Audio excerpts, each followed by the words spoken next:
kita lanjutkan pembahasan kita. Pada pertemuan yang lalu kita sudah sampai pada sebuah riwayat yang datang dari Imam Shadiq berkenaan dengan bahwa setiap perbuatan kita akan memiliki rupa. Disebut dengan tajassumul amal. Setiap amal perbuatan kita mengambil rupa, mengambil bentuk-bentuknya nanti di sana. Imam Shadiq mengatakan setiap orang meninggal dunia akan memiliki 6 buah rupa, 6 macam rupa. Ada satu di atas kepalanya, ada yang di depannya, ada di belakangnya, ada kiri kanannya, ada di antara dua tangannya, dan ada juga di antara kakinya. Ketika ditanya oleh yang ada di atas kepala masing-masing mereka yang lain itu, yang kanan mengatakan saya adalah salatnya, yang kiri mengatakan saya adalah zakatnya, yang di antara kedua tangannya mengatakan saya adalah puasanya, yang di belakangnya mengatakan saya adalah haji dan umrohnya, yang di antara kakinya mengatakan saya adalah amal-amal perbuatan yang lain seperti silaturahim dan sebagainya. Tetapi yang paling bagus rupanya di antara keenam itu adalah yang ada di atas kepala. Lalu kemudian 5 yang lain bertanya kepada yang ada di atas kepala, lalu kamu siapa? Dan dia mengatakan saya adalah wilayah kepada keluarga suci Nabi Shallallahu Alaihi Wasallam. Nah, jemaah sekalian berbahagia, itu sampai di situ pembahasan kita pada pertemuan yang lalu. Mari kita masuk ke screen.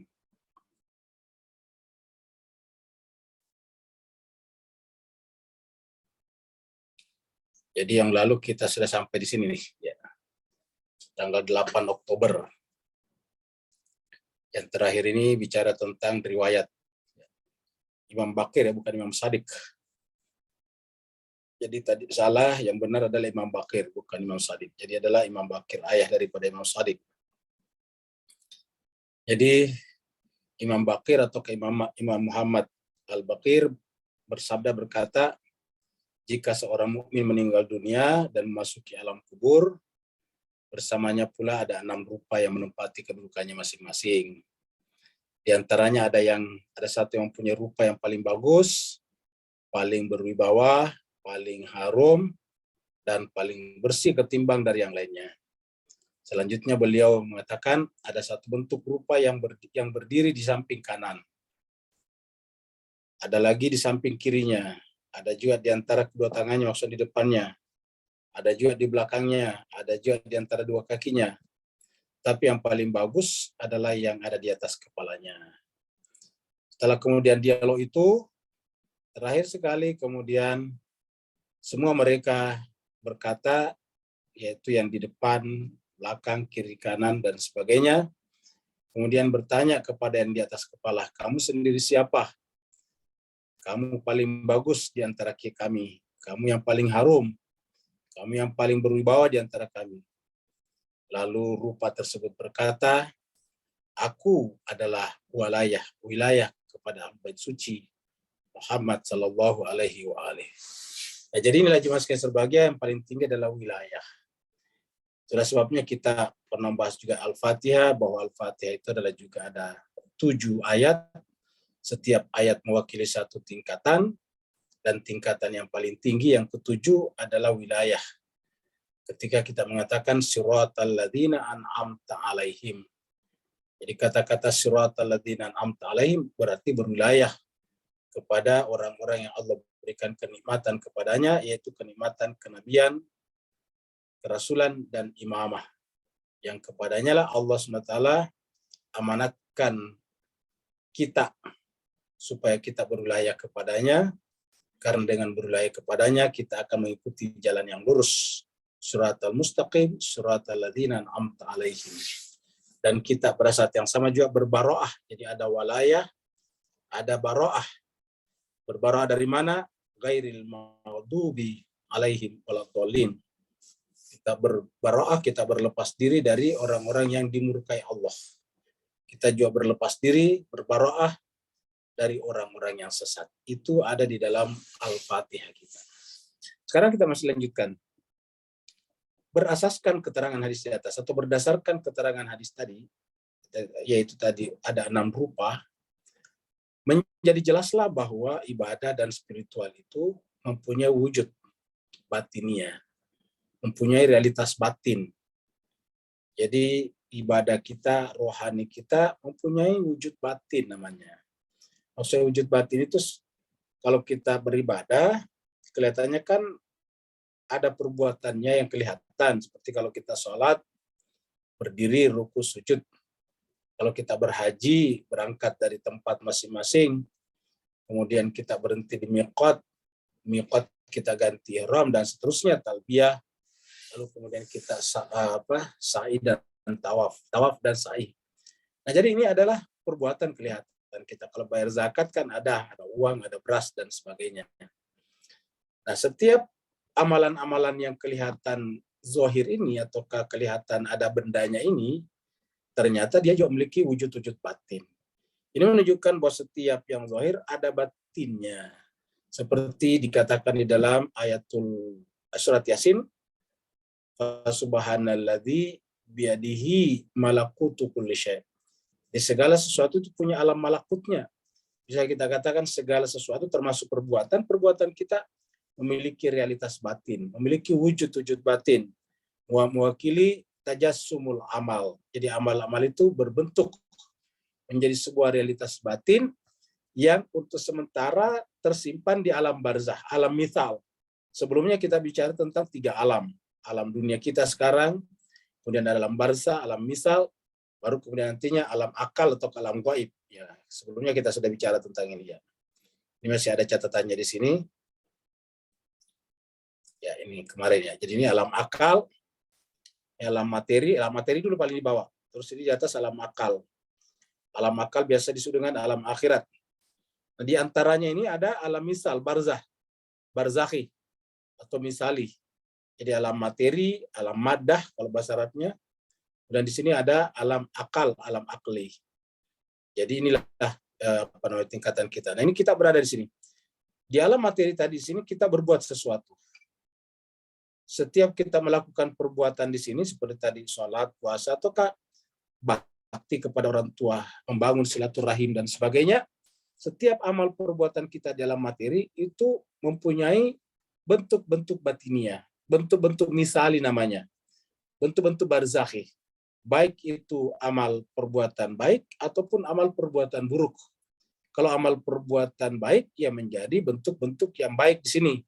Seperti tadi diceritakan menjadi 6 bentuk, 6 rupa, ya rupa barzakhi namanya.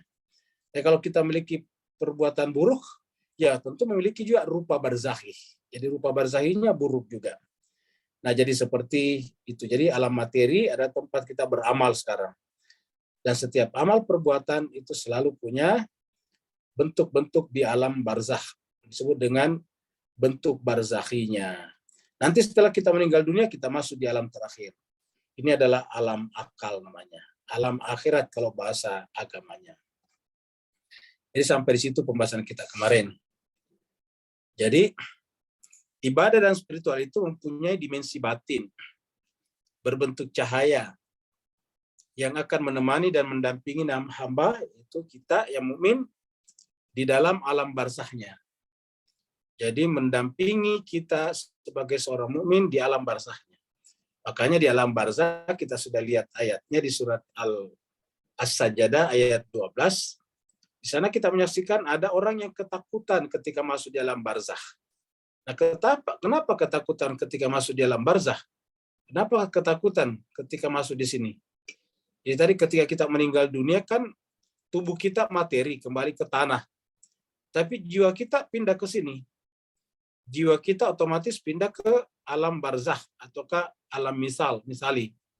Nah, di sini kan kita menemukan rupa-rupa daripada wujud-wujud amal perbuatan kita di dunia, yang baik ataupun yang buruk. Nah, bagaimana kalau ternyata amal perbuatan kita ternyata adalah mengambil rupa-rupa yang buruk, bentuk-bentuk yang buruk di alam barzah. Maka pada saat kita sampai di sana, lalu kemudian kita saksikan menjelma menjadi makhluk-makhluk barzakhi, maka kita kemudian ketakutan. Ketakutan di alam barzakh inilah yang digambarkan di dalam surat 32 ayat 12 itu. yang biasa kita kutip di sini. Kita lihat ayatnya. Jadi di ayat surat 32, ayatnya 12. Jadi Allah berfirman, walau taro, seandainya engkau menyaksikan, izil mujrimuna, ketika engkau menyaksikan, walau taro, seandainya engkau menyaksikan, izi ketika al mujrimuna, orang-orang yang berdosa itu, pelaku-pelaku keburukan itu, ketika pertama kali masuk di alam barzakh, maka nakisu ru'usihim. Nakisu artinya menundukkan kepalanya, nakisu ru'usihim. Dia menundukkan kepalanya, ru'usihim, kepala mereka, inda rabbihim, di sisi Tuhan mereka. Rabbana, seraya berkata, wahai Tuhan kami, absarna, kami telah melihat. Jadi apa yang dilihat itu tadi, bentuk-bentuk barzakh tadi itu. Kami telah melihat. Wasamina, kami telah mendengar. Apa yang didengar? Itu suara-suara barzakhi. Jadi semua amal perbuatan kita di dunia ada bentuk-bentuk barzakhinya dan ada suara-suara barzakhinya. Kalau dia baik, tentu bentuknya indah dan suaranya indah. Tapi kalau amal perbuatan kita buruk, maka bentuknya buruk dan suara-suaranya juga menakutkan. Nah, yang dibicarakan di sini adalah mereka yang ketika pindah ke alam barzakh itu menyaksikan bentuk-bentuk barzakhi perbuatannya yang buruk itu. Sehingga kemudian tidak sanggup, penuh dengan ketakutan, terintimidasi, terteror oleh perbuatannya sendiri. Sehingga kemudian dia berkata, Rabbana. Kenapa dia berkata Rabbana? Karena dia tahu hanya satu-satunya yang bisa menolongnya sekarang adalah Tuhan, Allah. Maka dia berkata, Rabbana, wahai Tuhan kami. Absarna, kami telah melihat. Wasami'na, kami juga telah mendengar. Farji'na, maka ya Allah, kembalikan kami ke dunia. Farji'na, kembalikan kami ke dunia. Untuk apa? Na'mal salih. Untuk melakukan amal-amal yang soleh. Bukan amal-amal yang sayyiat. Jadi selama ini adalah amalnya adalah sayyi'ah. Hal-hal yang buruk. Nah sekarang karena sudah mereka lihat kenyataannya, faktanya, bahwa semua amal perbuatan buruknya mempunyai bentuk-bentuk barzakhi yang menakutkan di sana, maka mereka minta dikembalikan ke dunia farjina untuk apa? Na'mal salihan, untuk beramal saleh. Inna muqinun, sekarang kami yakin. Tapi apakah ada orang yang dikembalikan ke dunia? Jawabannya tidak ada. Ya, jawabannya tidak ada yang bisa dikembalikan. Kenapa? Karena tidak mungkin waktu dimundurkan. Ini surat surat As-Sajdah. Coba kita misalnya lihat surat yang lain. Surat As-Sajdah tadi surat 32 ayat 12. Mari kita misalnya melihat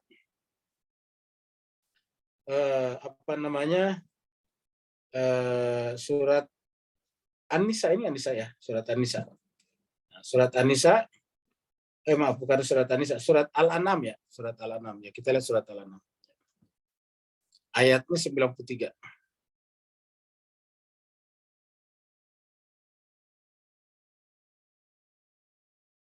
Nah, surat Al-An'am 93. Surat Al-An'am ayat 93. Allah berfirman, "Waman azlamu." Dan siapakah yang lebih zalim? Mimman, ketimbang orang-orang atau daripada orang-orang yang iftara, mengada-adakan, membuat-buat, alallahi, atas nama Allah, kadziba, kedustaan. Jadi artinya apa? Agama menjadi dikarang, tapi dianggap agama, dan karena dianggap agama berarti dianggap dari Allah. Ya, banyak konsep-konsep agama yang tadinya asli dari Tuhan, tapi kemudian direkayasa, direka ulang oleh manusia, sehingga menjadi buatan-buatan manusia, konsep-konsep imajinasi manusia, tetapi karena ini dianggap agama, disangkanya dari Allah. Ini namanya disebut dengan iftira, mengada-adakan. Maka disebut dengan kadzib, karena tidak berdasarkan fakta kenyataan dari kitab suci. Au qala, atau berkata, ya ilayya, telah diwahyukan kepada saya kitab suci. Jadi dia menganggap bahwa perbuatannya itu terilhami oleh kitab suci. Walam yuha ilaihi, padahal tidak pernah Allah memberikan wahyu kepadanya. Artinya mengaku sebagai manusia suci, Padahal Allah tidak pernah membimbingnya dengan wahyu. Beda dengan a'immah. Dalam Al-Quran itu a'immah itu adalah disebut dengan wahyu. Ya, mereka diberikan perbuatannya adalah wahyu. Ya. Jadi walam yuha ilaihi syai'un. Yang ketiga, wa man qala, dan siapa juga yang berkata saunzila mithla ma anzalallah. Masih ada kitab suci yang diturunkan seperti Al-Quran. Baru kemudian ini kata-katanya. Walau tara, mirip tadi. Ini tadi jemaah sekalian surat As-Sajdah tadi ini juga permulaannya. Ya. Walau tara, walau tara. Ini juga walau tara. Ya, kalau tadi izil mujrimuna ini. Ini tadi adalah izil mujrimuna. Kalau di sini adalah izil zalimuna. Walau tara izil zalimuna. Seandainya engkau menyaksikan ketika orang-orang zalim itu fi ghamaratil maut, berada dalam tekanan sakratul maut, kesengsaraan, penderitaan sakratul maut. Jadi artinya kita artikan ini sudah menyaksikan apa yang ada di alam barzah. Karena orang di sakratul maut itu sudah menyaksikan apa yang terjadi di barzah. Karena mereka menyaksikan di sana sudah ditunggu oleh amal-amal perbuatan buruknya dengan rupa-rupa yang menakutkan, maka dia tertekan. Mereka sengsara pada saat dalam keadaan sakratul maut. Ini walau tara izi zalimuna, ketika orang-orang zalim itu, orang zalim yang dimaksud tadi di atas, yang beragama tidak berdasarkan agama yang hakiki, yang asli dari Nabi, tapi telah dia dibuat-buat, diada-adakan. Nah, mereka beragama dengan cara seperti itu dan mereka menyebutnya sebagai dari Tuhan, maka sejak berada dalam sakratul maut sudah diperlihatkan amal-amal perbuatannya dalam bentuk rupa-rupa yang menakutkan, sehingga mereka tersiksa di sana. Dan kemudian wal malaikatuh, malaikat pada saat itu basitu aidihim, mengulurkan tangannya kepada orang itu untuk memindahkannya secara paksa kepada alam barzah. Tapi karena tadi dia lihat di barzah itu sudah ditunggu oleh rupa-rupa yang menakutkan, dia tidak berani. Dia seakan-akan tidak mau keluar dari tubuhnya. Sampai malaikat berkata, akhriju anfusakum, keluarkan dirimu sendiri. Ya. Kalau kamu tidak mau saya cabut, coba keluarkan dirimu sendiri. Baru kemudian dikatakan kepadanya, al-yauma, pada hari ini, tujzauna, dirasakan. Al-yauma tujzauna, pada hari ini tujzauna, dirasakan kepada mereka ada balhun, adab yang menghinakan.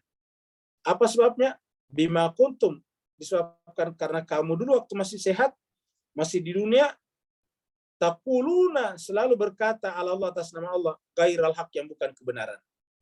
Jadi bima kuntum taquluna ala Allahi gairal haq, karena kalian selalu berkata atas nama Allah padahal itu tidak benar dari Allah. Mengaku itu konsep Islam Muhammadi padahal bukan dari Nabi Muhammad. Wa kuntum an ayati, sehingga kalian terhadap ayat-ayat Allah tastakbirun, menyombongkan diri. Kenapa menyombongkan diri? Berani-beraninya mereka mengubah maknanya. Berani-beraninya mereka mendeviasi maknanya. Berani-beraninya mereka melakukan tahrif bil makna. Wa kuntum an ayati tastakbirun. Kalian ingkar karena merasa punya otoritas untuk memaknai lain daripada Al-Quran. Nah, jadi Bapak Ibu yang sangat berbahagia, inilah contoh orang-orang yang seperti itu. Dan yang seperti ini bisa kita temukan juga di dalam surat 8 misalnya. Surat Al-Anfal ayat 50. Ya, walau tara juga ini. Ini surat Al-Anfal surat 8 ayat 50. Walau tara is juga nih. Ini tadi di atas ini walau tara. Ya. Walau tara izi zalimun, as-sajdah, ini sajadah. Walau tara izil mujrimun. Sekarang Al-Anfal. Walau tara iz yatawaffa. Dan seandainya engkau menyaksikan, jadi sama semuanya. Seandainya engkau melihat, menyaksikan iz yatawaffa, ketika alladzina kafaru, orang yang kafaru diwafatkan. Ketika Allah atau malaikat mewafatkan orang yang kafaru. Jadi 3. Yang pertama tadi di sini adalah as-sajdah tadi adalah izil mujrimuna. Al-An'am tadi adalah izil zalimuna. Al-Anfal adalah alladzina kafaru. Jadi maknanya sama. Kenapa dia melakukan perbuatan mujrim di surat As-Sajdah ini? Ya karena dia zalim. Kenapa dia zalim? Karena dia menutup diri, kafaru. Walau tara iz yatawaffal ladzina kafaru. Al malaikat, maksudnya ketika diwafatkan orang-orang kafir itu. Al malaikatu, malaikat-malaikat. Yadribuna, memukul-mukul. Wujuhahum, wajah-wajah mereka. Wadabarahum, dan punggung-punggung mereka. Apa maksudnya memukul punggung-punggung dan wajah mereka di sini? Bisa dimaknai bahwa ketika itu terjadi, mereka sudah menyaksikan amal-amal perbuatan buruknya, mengambil rupa-rupa yang menakutkan, sehingga yang bersangkutan seperti tadi di dalam surat Al-An'am tadi ini, tidak mau keluar dari tubuhnya, maka kemudian malaikat di sini memukul wajah dan punggung mereka. Kenapa? Karena tidak mau keluar. Sudah harusnya keluar, sudah harusnya dia meninggalkan tubuhnya, tapi tidak mau meninggalkannya, maka kemudian al-malaikatu yadribuna wujuhahum wa adbarahum. Malaikat-malaikat memukul-mukul wajah dan belakang atau punggung-punggung mereka. Seraya berkata malaikatnya, wazuku, rasakanlah adzabal harik, azab yang keras, yang membakar. Nah, jadi artinya apa? Jadi ada azab di sana. Azab itu adalah penderitaan akibat didatangi oleh rupa-rupa perbuatan buruknya. Seperti yang kita lihat tadi di sini tadi, dari hadis Imam Bakir yang sebelumnya kita kutipkan di sini, bahwa ada 6 rupa yang baik, berarti ada juga 6 rupa yang buruk. Yang paling baik di antara rupa-rupa yang baik itu adalah yang ada di atas kepala, dan itu adalah walayah kepada Ahlul Bait suci Nabi kita Muhammad Sallallahu Alaihi Wasallam. Jadi seperti itu Pak Bos sekalian. Jadi saya kira apa yang diceritakan di sini mendapatkan mendapatkan konfirmasinya, faktualisasinya di dalam kitab suci Al-Qur'an. Jadi tidak meragukan. Ya. Jadi kita teruskan lagi. Ya. Tadi ya belum selesai. Jadi berdasarkan keterangan hadis tadi dari Imam Bakir, menjadi jelas bahwa ibadah dan spiritual itu mempunyai wujud realitas batin. Ibadah dan spiritual itu mempunyai dimensi batin berbentuk cahaya yang akan menemani dan mendampingi hamba yang mukmin di dalam alam barzahnya. Tentu begitu juga sebaliknya bagi yang zalim tadi, yang kafir tadi, siapa lagi tadi, yang melakukan perbuatan mujrim tadi, perbuatan dosa. Berbincang dan berbicara dengannya. Coba, berbincang dan berbicara dengannya, serta memberikan syafaat kepadanya. Ini ada riwayat, suatu ketika Rasul Mulia Shallallahu Alaihi Wasallam ditanya, apa bukti atas keesaan Allah SWT? Nabi ditanya, apa bukti keesaan Tuhan? Rasul Shallallahu Alaihi Wasallam bersabda, berkata, menjawab, bukti atas keesaan Allah ialah berhubungannya pengaturan. Berhubungannya pengaturan, setiap yang diatur itu berhubungan satu sama lain. Jadi yang di alam semesta ini kan terhubung satu sama lain. Bintang-bintang terhubung dengan matahari, matahari terhubung dengan rembulan, matahari terhubung dengan bumi, bumi terhubung dengan yang lain-lain. Begitu ya di muka bumi. Ya, antara tumbuh-tumbuhan berhubungan dengan matahari, tumbuh-tumbuhan berhubungan dengan hewan-hewan. Semua terhubung satu sama lain. Jadi terjadinya hubungan antara sesuatu yang teratur di alam semesta. Jadi ada berhubungannya pengaturan. Jadi artinya bahwa yang mengatur itu cuma satu, semuanya teratur, terhubung satu sama lain. Kenapa? Karena ada yang mengaturnya. Satu, yang kedua, dan sempurnanya penciptaan. Ya, sempurna penciptaan. Ya, jadi penciptaan ini sempurna pada dirinya masing-masing. Jadi yang disebut sempurna pada dirinya masing-masing, kita tidak bisa mengatakan bahwa ulat bulu itu lebih buruk daripada misalnya seekor kupu-kupu. Kenapa? Ya karena tidak bisa ada kupu-kupu kalau tidak ada ulat bulu sebelumnya. Seperti itu. Jadi ketika menjadi ulat bulu, sempurna sebagai ulat bulu. Ketika menjadi kupu-kupu, sempurna sebagai kupu-kupu. Tidak bisa kita mengatakan bahwa saya lebih suka kupu-kupu daripada ulat bulu. Kenapa? Karena ulat bulu gatal, ulat bulu itu menjijikan. Tidak bisa. Apa sebabnya? Kalau kita mengatakan saya lebih suka kupu-kupu daripada ulat bulu, ini pernyataan yang tidak masuk akal. Kenapa? Bagaimana bisa ada kupu-kupu kalau tidak ada ulat bulu? Jadi kalau kita membenci ulat bulunya, tidak akan ada kupu-kupu. Saya karena kita benci ulat bulunya, kita semprot, kita bunuh, kita siram dengan dengan bensin misalnya, dengan minyak tanah. Ya, maka kemudian ulat bulunya mati, tidak ada yang jadi kupu-kupu. Jadi maka tidak bisa. Kenapa? Karena masing-masing sempurna pada dirinya. Begitulah seterusnya, Bapak Ibu yang sangat berbahagia. Jadi berhubungannya pengaturan dan sempurnanya penciptaan. Sebagaimana firman Allah, sekiranya ada di langit dan bumi Tuhan-Tuhan selain Allah, tentulah keduanya itu sudah rusak binasa. Artinya bahwa semuanya ini adalah teratur, dan yang mengatur itu satu, dan setiap yang diatur itu terhubung secara teratur dengan hal-hal yang lain. Tidak ada satu entitas, tidak ada satu sesuatu yang tidak terhubung dengan sesuatu yang lain. Kenapa? Karena pengaturnya, penciptanya adalah satu. Ini adalah surat Anbiya, surat 21 ayat 22. Kita bisa lihat di sini. Ya, ini adalah surat Anbiya. Ayatnya 22. Surat Anbiya, surat 21, ayatnya 22. Allah berfirman, "Lau kana fihima alihatun." Seandainya pada keduanya itu langit dan bumi, alihatun, ada Tuhan-Tuhan. Alihat itu bentuk jamak dari ilahun. Jadi seandainya ada lebih dari satu Tuhan, apalagi banyak Tuhan di langit dan di bumi, dan masing-masing Tuhan punya otoritas untuk mengatur apa yang terjadi, maka terjadi la fasadata. Jadi laukana fihima alihatun, seandainya ada di langit dan di bumi itu Tuhan-Tuhan selain daripada Allah, illallahu, selain daripada Allah, la-nya adalah taukid, pasti. Fasadata, keduanya adalah rusak. Dari kata fasadat, tapi karena ini adalah langit dan bumi itu perempuan, jadi fasadat. Jadi fasadata, dua. Ya. La fasadata, maka keduanya itu adalah rusak. Fasadat, fasadata, fasadna, kan begitu. Jadi la fasadata, keduanya akan rusak, binasa. Allah tambah. Jadi masuk akal. Kenapa? Karena kalau Tuhannya lebih dari satu, tentu masing-masing punya pengaturan sendiri. Masing-masing punya aturannya sendiri. Sehingga semua benda di alam semesta ini dibagi dua. Mana yang ikut Tuhan A dan mana yang ikut Tuhan B.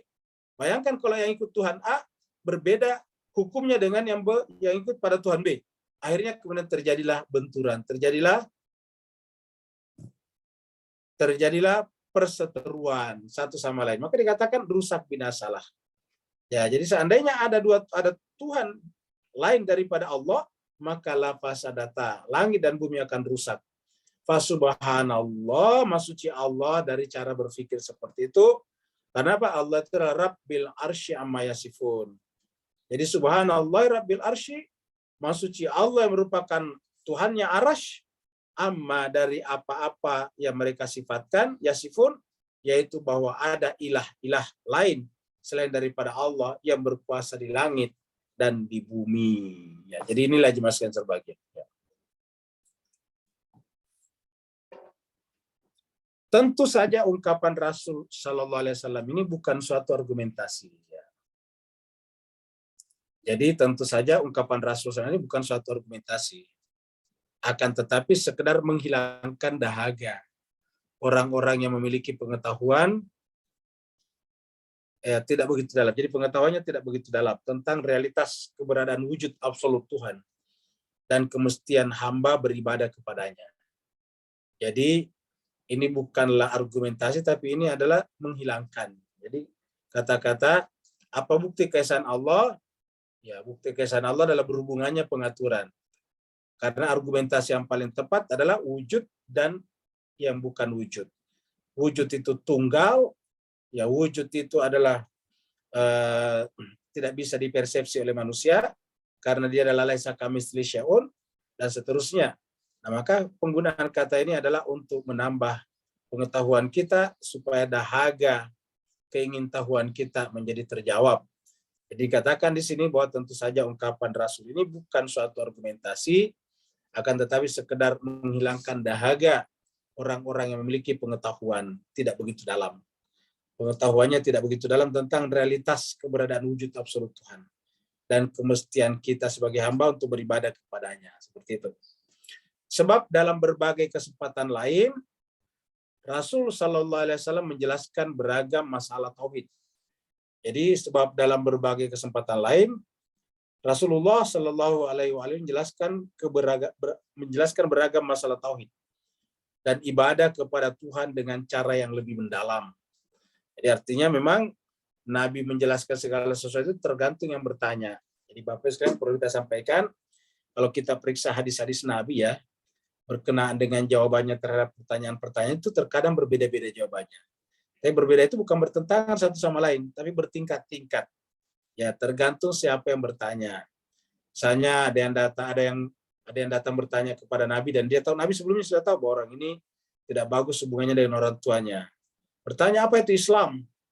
Dia katakan Islam itu adalah berbuat baik kepada orang tua. Seperti itu. Kenapa? Karena dia tahu yang datang bertanya ini adalah orang yang tidak bagus hubungannya dengan orang tuanya. Nah, jadi begitu. Jadi tergantung siapa yang bertanya. Bukan berarti bahwa bertentangan, bukan. Bertingkat-tingkat namanya, tergantung siapa yang bertanya. Ya. Kalau ada yang datang bertanya kepadanya adalah seorang suami yang tidak bertanggung jawab kepada keluarganya, dia mengatakan Islam itu adalah mencari nafkah untuk anak dan istrinya, istri dan keluarganya, seperti itu. Jadi macam-macam. Ada juga Islam. Apa itu Islam? Islam itu adalah jihad fisabilillah. Tergantung siapa yang bertanya. Jadi sebab dalam berbagai kesempatan lain Rasul SAW menjelaskan beragam masalah tauhid. Jadi itu adalah tergantung siapa yang bertanya. Dan ibadah kepada Allah SWT dengan cara yang lebih mendalam kepada sahabat-sahabatnya. Seperti sabda beliau Sallallahu Alaihi Wasallam, sesungguhnya salat memiliki batin dan bentuk. Artinya apa? Salat itu memiliki batinnya. Jadi salat bukan hanya perbuatan, tetapi punya batinnya. Satu. Yang kedua, salat punya bentuknya. Bentuk apa? Bentuk barzakhi tadi. Jadi salat itu memiliki batinnya, tidak hanya sekedar zahirnya. Ya, kalau sekedar zahirnya, maka itu hanya sekedar sahnya sebuah syariat ibadah mahdah. Saya kita berwudu, kemudian mengambil tempat yang suci, yang bersih, menghadap ke kiblat, dimulai dengan takbiratul ihram, kemudian terus dengan tata tertibnya, lalu terakhir kita salam. Nah itu secara syariat sah. Ya, secara syariat sudah sah. Tetapi apakah yang sah lalu atas kemudian diterima? Belum tentu. Apakah yang diterima otomatis juga kemudian sampai ke dalam batin? Juga belum tentu. Jadi oleh sebab itulah setiap ibadah mahdah itu tak saja memiliki amalan zahir, tetapi dia juga memiliki batinnya. Ya. Jadi memiliki batinnya, memiliki makna-makna yang terkandung di dalam setiap perbuatan tersebut. Namanya batinnya. Dan juga bentuk rupa yang diwujudkannya nanti di alam barzah seperti pembahasan tadi dari hadis Imam Bakir tadi. Ya. Jadi setiap perbuatan kita. Makanya Bapak Ibu sekalian dari sini kita lihat berhati-hatilah kita dengan perbuatan kita masing-masing. Karena setiap perbuatan kita itu pasti akan mengambil bentuk-bentuk barzakhinya. Dan karena setiap kita beribadah, harusnya jangan kita berhenti pada zahirnya amalan ibadah tersebut. Karena berdasarkan sabda Nabi ini, setiap amal perbuatan, terutama ibadah, memiliki batinnya masing-masing. Di dalam Al-Quran bahkan ada ayat yang kalau kita maknai zahirnya justru salah. Harus diambil batinnya. Seperti ayat di dalam surat Al-Isra mengatakan, "Man kana fi hadhil a'ma wa huwa fil akhirati a'ma." Siapa di dunia ini buta, maka di akhirat juga akan buta. Nah, kalau kita mengambil zahirnya ini ayat, ini pasti salah. Ya, apa salahnya orang-orang yang lahir dalam keadaan tunanetra, dalam keadaan buta misalnya, mohon maaf, dalam keadaan saudara-saudara kita yang matanya tidak melihat. Kan bukan kesalahannya dia. Atau mungkin mendapatkan kecelakaan sehingga dua matanya rusak. Tiba-tiba tidak melihat. Lalu kemudian kita gunakan ayat siapa di dunia buta, maka di akhirat juga buta. Nah ini pasti sangat tidak masuk akal. Jadi kata buta di situ harus dimaknai secara batin. Yaitu pasti bukan buta mata kepala, tapi buta mata hati. Siapa yang buta mata hatinya, maka di akhirat juga dia akan bangkit dalam keadaan buta, karena yang bangkit di sana, yang pindah ke alam barzah tadinya adalah jiwa kita. Maka siapa yang jiwanya di dunia ini buta, maka jiwa butanya itu juga akan sampai kepada alam barzakh di sana. Sampai pada mahsyar nantinya. Jadi itulah makna man kana fi hadhil a'ma fahuwa fil akhirati a'ma. Siapa di dunia ini buta, maka sesungguhnya di akhirat pun dia akan buta. Di tempat lain dikatakan, ya Allah, kenapa aku dibangkitkan ke dalam keadaan buta? Padahal dulu di dunia saya dalam keadaan melihat. Nah, seperti itu. Jadi artinya apa? Ini artinya melihat matanya di dunia, tetapi dia mata batinnya tertutup buta, maka bangkitnya pun dalam keadaan buta mata hati. Jadi seperti itu. Jadi kalau diambil zahirnya ini pasti salah, keliru besar. Karena menghakimi saudara-saudara kita yang dalam keadaan tunanetra, padahal dia tidak ada orang yang mau tunanetra, tidak ada orang yang mau buta secara mata kepala. Jadi kita lihat bentuk dan rupa yang mendatangi manusia di alam barzakh. Di bentuk dan rupa manusia mendatangi manusia di alam barzakh tidak lain adalah hasil amal. Ya, hasil dari perbuatan kita, hasil ibadah dan juga spiritualnya. Jadi amal, ibadah, dan spiritualitas. Jadi amal di sini maksudnya ibadah gairu mahdah. Ibadah di sini artinya amalan mahdah. Dan spiritualnya adalah batin daripada amal dan ibadah tersebut. Jadi ya setiap rupa itulah yang mendatangi kita nanti di alam barzakh. Bentuk cahaya yang ada di sisi kanan seorang hamba mukmin adalah dimensi batin sholatnya. Jadi bentuk cahaya yang ada di sisi kanan adalah dimensi batin sholatnya. Kenapa kanan? Karena Nabi mengatakan sholat itu tiangnya agama. Tiang itu kan diartikan dengan sebelah kanan, tangan kanan. Kalau ada orang penting, biasa kita katakan itu tangan kanannya raja, tangan kanannya menteri, perdana menteri. Nah, itu namanya tangan kanan. Nah, jadi begitu juga dengan sholat. Sholat adalah tangan kanannya seorang hamba. Jadi yang namanya cahaya yang ada di sisi kanan itu adalah merupakan dimensi batin daripada sholatnya. Jadi ada namanya dimensi batin sholat. Jadi ini yang harus kita perhatikan. Di dimensi batin sholat. Makanya kalau kita sholat jangan sampai hanya sholat zahir saja. Sholatnya hanya perbuatan saja. Kalau secara perbuatan ya sudah sah. Kalau misalnya kita tadi berwudu, berdiri menghadap ke kiblat, lalu kemudian takbir dengan takbiratul ihram, baca Fatihah, surat, ruku, sujud, dan seterusnya, itu sudah sah. Jadi kalau urutan-urutannya sudah dilakukan dengan benar, secara fikih, secara zahir sudah sah. Kewajibannya sudah gugur. Tetapi apakah ada yang didapatkan dari sholatnya? Belum tentu. Karena yang kita dapatkan dari sholat itu adalah batinnya sholat. Kalau dalam hadis lain dikatakan sifatnya sholat. Jadi setiap sholat ada sifat sholat. Jadi sifat sholat itu sebetulnya merujuk kepada batin. Bukan sifat sholat itu adalah persis zahirnya persis sama yang dilakukan Nabi menurut ustadz dan ulama tertentu. Tidak. Apa sebabnya? Karena kesaksian-kesaksian, hadis-hadis yang sampai kepada kita berkenaan dengan tata cara seperti itu berbeda-beda. Lihatlah di masyarakat kita ada yang tadi tangannya dilipat di perutnya, ada yang di ulu hatinya, ada yang di dadanya, ada yang tidak, dan ini macam-macam. Nah, oleh sebab itulah yang terutama dimaksudkan di sini adalah batinnya daripada salat. Jadi dimensi batin daripada salat. Salat yang dikerjakan penuh dengan perhatian tentang nilai urgensinya berkomunikasi dengan Tuhan. Jadi salat yang dikerjakan penuh dengan perhatian. Perhatian itu apa? Tentang nilai urgensinya. Nilai urgensinya berkomunikasi dengan Tuhan. Dia bersifat khudu', ada juga khusyuk dan khudu'. Biasanya disebut dengan khusyuk dan khudu' di hadapannya. Ini ada juga khusyuk. Ya.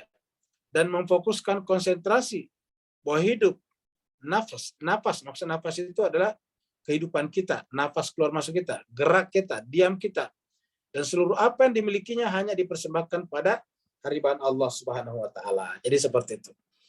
Jadi apa saja yang kita kerjakan dalam sholat kita harus dimaknai. Ya, dimaknai. Makanya jemaah sekalian, terkadang ada doa sebelum sholat mengatakan ini wajjahtu wajhiya lilladzi fataras samawati wal arda hanifan musliman wa ma ana minal musyrikin inna sholati wa nusuki wa mahyaya wa mamati lillahi rabbil alamin dan seterusnya. Nah, ini semuanya adalah menunjukkan kita ingin berdiri di hadapan Allah dengan berkata bahwa ya Allah, ini adalah sholatku. Aku hadapkan wajahmu, kepada fitrahmu yang telah menjadikan langit dan bumi dari tidak ada menjadi ada sekarang. Seperti itu. Nah, jadi kita mengucapkan itu sebetulnya supaya terjadi komunikasi dengan Tuhan. Ya, jadi sholat adalah komunikasi dengan Tuhan. Tidak hanya sekedar menggugurkan kewajiban, melaksanakan syariat, melaksanakan syarat-syarat sahnya, melakukan tertib-tertibnya saja, tetapi punya makna lain. Dan jemaah sekalian, yang berkaitan dengan batin sholat, dimensi batin sholat inilah yang dibicarakan di dalam surat Al-Baqarah ayat 45 yang disebut dengan lakabiratun, itu adalah berat. Tapi di sana kata beratnya menggunakan kata lakabiratun. Kabir itu bermakna besar sebetulnya. Ya, jadi kata-kata besar. Mari kita lihat surat Al-Baqarah ya. Surat Al-Baqarah. Surat 2. Ayatnya 45. Jadi Allah berfirman, wasta'inu bis-sabri was-shalah. Isti'analah. Bis-sabri dengan sabar. Isti'analah bis-sabri was-shalah, dengan sabar dan salat. Wa innaha. Jadi isti'analah bis-sabri, sabar dulu baru salat. Kata isti'anah ini karena kita minta di dalam Al-Fatihah, iyyaka na'budu wa iyyaka nasta'in. Karena kita mengatakan kepada mulai Allah, na'budu, kami menyembah, dan kepada kamulah kami isti'anah, iyyaka na'budu wa iyyaka nasta'in. Maka di sini Tuhan mengatakan, kalau mau isti'anah kepada saya, isti'analah bis-sabri was-shalah, wasta'inu bis-sabri was-shalah. Jadi bukan hanya sekedar salat, tapi bis-sabri was-shalah. Jadi syaratnya duluan, sabar baru salat. Wa inna, sesungguhnya haknya di sini adalah salat yang disertai dengan sabar itu. Salat yang didahului dengan sabar itu. La kabiratun. La benar-benar, kabirah besar. Innaha la kabiratun. Tuhnya kembali kemana ini? Kabiratunya kembali kepada salat ini, karena kita lihat ini marbutannya ya. Wa inna, sungguhnya salat yang didahului dengan sabar itu, ataukah salat yang di dalamnya ada isti'anah itu adalah benar-benar lakabiratun, benar-benar besar, berat. Ya. Secara bahasa kabir itu besar. Ya. Kalau berat itu kan sakal, ya misqal itu adalah berat. Ya. Tapi di sini kata kabira, jadi bisa bermakna berat, tapi bisa bermakna besar. Maksudnya rupa itu sangat-sangat besar sangat besar peranannya nanti di alam mithal, alam barzahi kita, seperti pembahasan tadi. Jadi rupa yang berkaitan dengan salat, apabila salat itu adalah didahului dengan sabar dan salat, dia akan tampil dengan rupa yang sangat besar dan bersifat melindungi pelakunya. Wa innaha lakabiratun. Sungguhnya salat yang seperti itu lakabiratun, benar-benar besar sekali. Besar dan berat bobotnya. Illa alal khasyin. Jadi kata-kata berat juga bisa bermakna sulit dilakukan karena saking beratnya, kecuali kalau dia khusyuk. Jadi untuk mendapatkan salat yang nilainya besar ini adalah tidak ada cara lain kecuali khusyuk. Jadi itu maknanya. Jadi kata-kata besar dan tidak mungkin kita melakukannya kecuali alal khasyin, kalau kita melakukannya dalam keadaan khusyuk. Apa itu khusyuk? Khusyuk ini adalah bermakna batin. Ya. Jadi khusyuk itu bermakna batin. Ya, kalau khudu tadi bermakna zahir. Jadi kalau khudu wal khusyuk, khudu itu artinya tenang, khudu itu tenang, tidak banyak goyang. Karena kita menghadap kepada Allah, kalau menghadap kepada Allah baru goyang-goyang, itu kan berarti tidak khudu namanya. Nah, batinnya apa? Ketenangan batin dalam salat namanya khusyuk. Ya. Wa innaha lakabiratun ila alal khasyin. Sungguhnya itu berat kecuali bagi orang-orang yang khusyuk. Maksudnya hanya bisa dicapai oleh orang-orang yang khusyuk. Siapakah orang khusyuk itu? Di ayat 46. Orang khusyuk itu ialah alladzina, yaitu orang-orang yang yazunnuna, yakin, ya, percaya, annahum, bahwa mereka yang sedang sholat itu mulaku, menjumpai rabbihim, Tuhan mereka. Mulaku rabbihim. Mereka itu adalah menjumpai Tuhan mereka. Jadi alladzina yazunnuna annahum mulaku rabbihim. Mereka itu adalah menjumpai Tuhan mereka. Jadi kalau mereka sedang sholat, memiliki keyakinan bahwa mereka dalam sholat itu berjumpa dengan Tuhan. Nah, ini batinnya sholat tadi. Jadi batinnya sholat itu bukan hanya sekedar mengetahui syarat-syarat sahnya saja, tetapi batin kita meyakini bahwa kita sedang bermuajahah, liqa. Jadi mulaku itu liqa dengan Allah Subhanahu wa taala. Wa annahum, dan sesungguhnya mereka yakin bahwa salat itu adalah sebuah jembatan, alat transportasi ilahi kepadanya. Ini kepadanya untuk kembali. Makanya salat itu dengan mi'raj. Mi'raj itu kan alat, tangga. Jadi alat untuk naik, itu namanya mi'raj. Maka dikatakan, Nabi mengatakan as-salatu mi'rajul mu'minin. Karena di sini dikatakan, yang salatnya tadi itu nilainya berat, kecuali kalau orang yang khusyuk, artinya berat, susah dilaksanakan karena beratnya beratnya maknanya, kecuali orang khusus. Orang khusus itu adalah alladzina yazunnuna, yaitu orang-orang yang yakin annahum, sesungguhnya mereka itu mulaku rabbihim, mereka menjumpai Tuhannya dalam salat. Wa annahum, sesungguhnya mereka itu dengan salatnya ilaihi, berjalan kepadanya. Ilaihi, mereka berjalan mi'raj kepada Allah. Jadi salat itu adalah mi'raj kepada Allah. Kata Nabi, as-salatu mi'rajul mu'minin rajiun. Jadi rajiun kembali kepada Allah. Jadi mereka yakin bahwa salat itu adalah mengantarkan yang bersangkutan kembali kepada Rabb-nya. Jadi namanya safar rohani. Makanya disebutlah salat itu sebagai mi'raj. Ya, mi'raj adalah alat namanya. Dari kata araja iruju, artinya naik. Mi'raj alat untuk naik, alat untuk kembali kepada Allah Subhanahu wa taala. Nah, jadi ini adalah berkaitan dengan tadi salat yang dikerjakan penuh dengan perhatian tentang nilai urgensinya berkomunikasi dengan Tuhan. Khudu di hadapannya, khusyuk, dan memfokuskan konsentrasi bahwa hidup, nafas kita, gerak, dan diam kita, dan seluruh apa yang kita miliki hanya dipersembahkan kepada hadirat Allah, yang istilahnya tadi, wa ilaihi raji'un. Wa annahum ilaihi raji'un. Di samping itu, amal zakat tentu juga mempunyai dimensi batin. Itu dari salat. Nah, zakat juga seperti itu. Zakat juga memiliki dimensi batinnya sendiri, yang akan menemani dan mendampingi seorang hamba di alam barzakh. Kita lihat tadi kalau salat seperti itu, sampai berat besar sekali. Lakabiratun. Ya. Lakabiratun itu adalah besar dan karenanya susah untuk dicapai kecuali kalau orang yang khusyuk saja. Nah, ketika kita zakat, kalau zakat kan kelihatannya ada benda, ada uang atau ada beras, ya. Ada beras yang kita keluarkan, ada uang yang kita keluarkan, itu bendanya, materinya namanya. Itu zahirnya.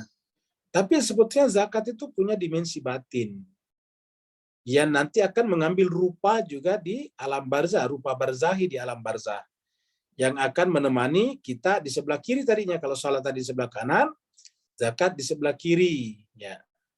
Yang akan menemani dan mendampingi seorang hamba di alam barzah. Jadi mendampingi seorang hamba di alam barzah. Ya. Jadi ibadah zakat ini tidak hanya terbatas pada zakat harta. Jadi ibadah zakat ini tidak hanya terbatas pada zakat harta. Jadi ibadah zakat ini tidak hanya terbatas pada zakat harta. Tetapi seluruh nikmat yang dikaruniakan Tuhan kepada manusia mempunyai ragam zakatnya masing-masing. Mempunyai zakatnya masing-masing. Zakat buah-buahan dan sebagainya. Disebutkan dalam hadis Nabi, zakatnya ilmu adalah mengajarkannya. Jadi kalau kita punya ilmu, kita harus bersedia mengajarkannya. Dan dengan mengajarkan ilmu itu, ilmu kita bertambah. Jadi siapa yang mengajarkan ilmu, ilmunya bertambah. Ya. Man ta'allama ilman wa 'allamahu, 'allamallahu ma lam ya'lam. Siapa yang belajar satu ilmu dan kemudian mengajarkannya juga, maka Allah akan berikan kepadanya ilmu yang sebelumnya tak diketahuinya. Jadi itu adalah kalau kita mengajar. Jadi pekerjaan mengajar itu bagus karena bertambah ilmu kita. Makanya sebaiknya seorang hamba itu terlibat dalam proses ta'lim wa ta'lum, proses belajar dan mengajar, teaching and learning. Ya. Jadi zakat ilmu adalah mengajarkannya. Zakat harta adalah dengan menginfakkannya. Ya. Siapa yang punya ilmu dan tidak mengajarkannya, maka berarti bahwa ilmunya menjadi hijab bagi jiwanya. Siapa yang punya harta tapi tidak menginfakkannya, berarti harta telah menjadi tabir yang menutupinya untuk menyaksikan kebesaran Allah. Zakat kecantikan juga ada, yaitu adalah dengan menjaga kesucian tubuhnya. Jadi pas sekarang ini juga, jadi zakat kecantikan untuk perempuan adalah dengan menjaga kesucian tubuhnya. Ya, bukan sebaliknya. Jadi zakat kecantikan adalah dengan menjaga kesucian tubuhnya. Zakat keberanian adalah dengan berjihad di jalan Allah Subhanahu wa taala. Jadi berdasarkan berdasarkan ini segala sesuatu ada zakatnya. Semuanya harus kita tunaikan. Apa saja. Ya. Kalau kita merasa pemberani, maka marilah berusaha untuk membela kebenaran di jalan Allah Subhanahu wa taala. Kalau kita merasa punya ilmu, marilah kita mengajarkannya. Kalau kita merasa punya harta, marilah kita menginfakkannya. Bagi wanita-wanita, maka marilah menjaga kesucian tubuhnya seperti itu. Karena tubuh kita adalah amanah dari Allah SWT yang harus kita jaga seperti mana keinginan Tuhan menjaganya. Begitu. Hamba yang dikaruniai ilmu mesti mengajarkannya kepada yang lain. Ya. Jadi dengan cara seperti ini terjadilah penyebaran pengetahuan. Nah, inilah jemaah sekalian serbagih, makanya di dalam majelis kita di tadabbur dan tadarus itu kita berikan penekanan pada aktivitas edukasi dan literasi namanya. Karena untuk memperbaiki sebuah masyarakat adalah dengan memberikan edukasi yang baik, literasi yang baik. Kita lihat jemaah sekalian serbagih, kapan Islam runtuh? Ketika agama pindah, diambil alih orang-orang yang tidak cukup memiliki kemampuan edukasi dan literasi.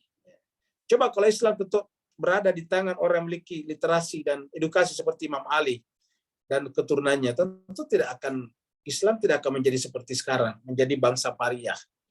Kenapa? Karena selalu harus yang berada di tangan orang yang memiliki edukasi dan literasi. Jadi kalau kita ingin perbaiki Islam kembali, ya harus memperkuat kembali edukasi dan literasi, ya, ataukah intellectual power-nya diperbaiki, bukan dengan yang lain. Kalau cuma sekedar harta penting juga, tetapi itu nomor 2 setelah ilmu. Ya. Contohnya, kenapa itu dinasti Turki Utsmaniyah runtuh? Padahal 700 tahun berjaya di Turki dengan seluruh dunia Islam. Ketika menghadapi Barat, kok tiba-tiba runtuh? Kan ini runtuhnya Turki Utsmaniyah atau Turki Ottoman adalah ketika berhadapan dengan Barat. Ketika Barat maju, Inggris dan sebagainya kok tidak bisa mengalahkannya. Sederhana, karena edukasi dan literasi di dunia Islam dalam hari ini Turki Utsmaniyah tidak digencarkan. Selama 700 tahun Islam berkuasa di Turki Ottoman, kita tidak menemukan karya-karya yang fundamental. Mungkin Bapak Ibu sekalian pernah menemukan misalnya filosof apa yang muncul di sana, ahli apa yang muncul di sana, nggak ada. 700 tahun itu kita tidak menemukan karya-karya pengetahuan yang diwariskan kepada kita. Karya-karya pengetahuan yang diwariskan kepada kita justru di luar Turki Utsmaniyah atau sebelumnya. Seperti karyanya Ibnu Sina, karyanya misalnya Al-Khawarizmi, karyanya Ibnu Baja misalnya, karyanya Syuhrawardi, karyanya misalnya Mullah Sadra, itu kan di luar wilayah Turki Utsmaniyah. Nah, seperti itu. Jadi dengan demikian kekalahannya itu bukan karena tidak kaya, dia kaya, buktinya dia bisa berkuasa sampai ke 3 benua, Eropa, Afrika, dan Asia. Tetapi kenapa dia runtuh? Dengan runtuhnya gampang sekali. Ya, karena ketika Barat maju, menciptakan alat-alat persenjataan yang mematikan, mereka masih justru membeli senjata dari musuhnya. Ketika memberi senjata dari musuhnya, tentu musuhnya tidak akan kasih senjata yang paling tinggi kualifikasinya. dikasih senjata yang sudah kadaluarsa kemampuannya, seperti itu Bapak Ibu sekalian. Dengan demikian, ilmu ini penting sekali dimiliki oleh umat Islam. Kita harus mampu dalam bidang itu. Kalau ini kita tidak lakukan, ya kita akan terus-menerus hanya menjadi bangsa paria. Ya, kita hanya akan menjadi bangsa yang tertinggal, yang tertindas. Kenapa Cina itu sekarang dalam dunia modern tiba-tiba hampir mengalahkan Amerika dalam dunia kemajuan? Ya karena sangat-sangat peduli kepada edukasi dan literasi. Jadi oleh sebab itulah Islam kita ayat pertama turun bukan perintah salat, bukan perintah puasa, bukan perintah haji dan umroh, tetapi apa yang pertama turun? Yaitu perintah membaca. Iqra bismi rabbikal ladzi khalaq, khalaqal insana min 'alaq, iqra wa rabbukal akram, alladzi 'allamal bil qalam, 'allamal insan. Berbicara tentang ilmu, coba baca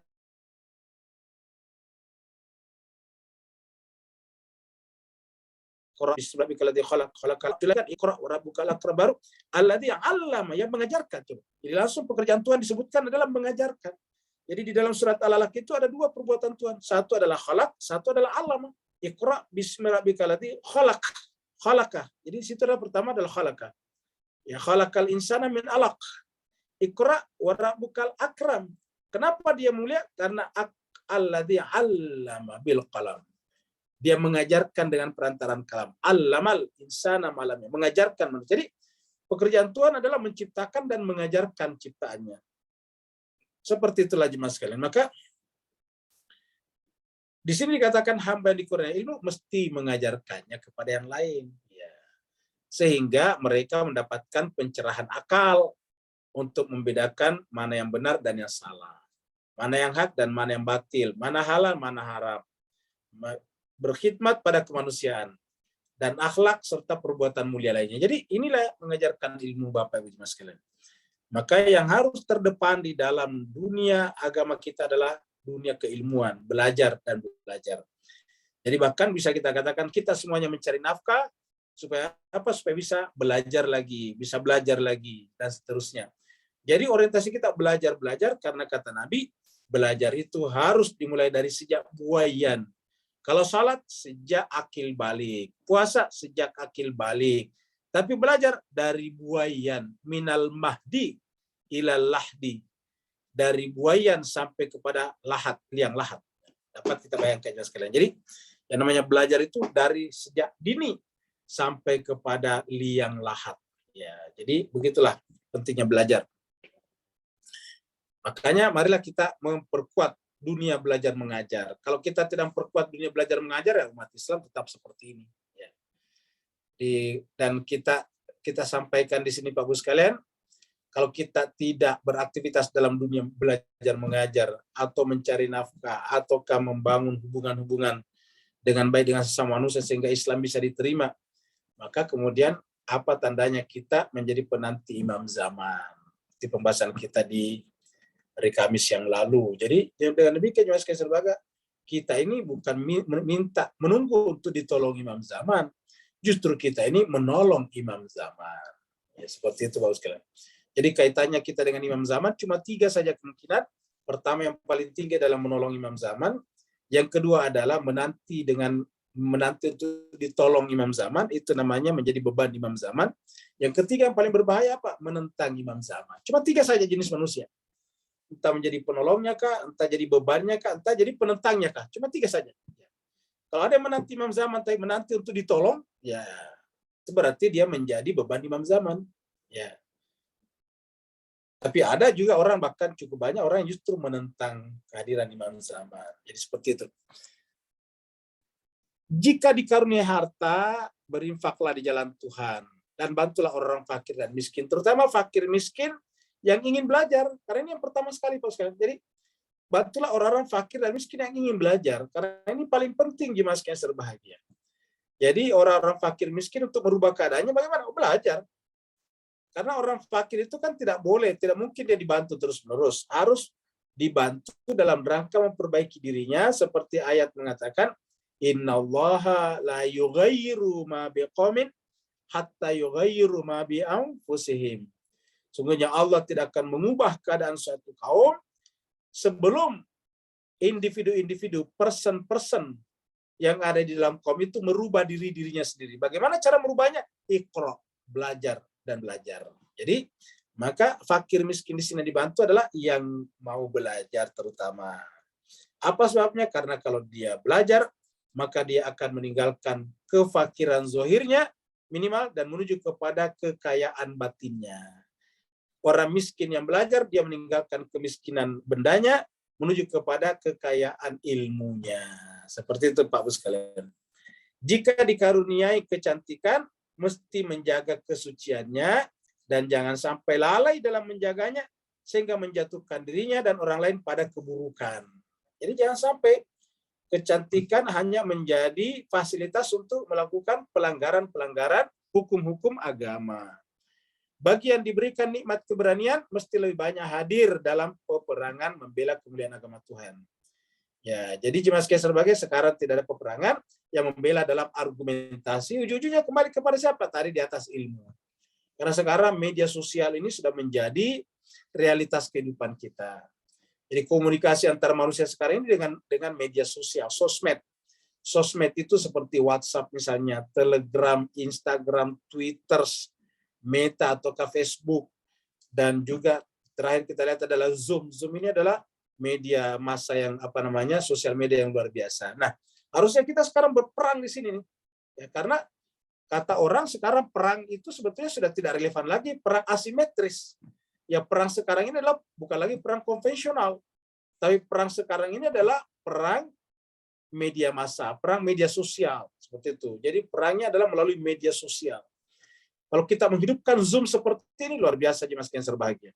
Kenapa? Karena hebatnya lagi, Zoom kita seperti ini bisa menampung berapa saja orang. Bayangkan jemaah sekalian, bisa menampung berapa saja orang. Tidak perlu kita bikin gedung, tidak perlu kita cari dana untuk bikin gedung-gedung yang besar. Tidak perlu kita beli tanah, tidak perlu kita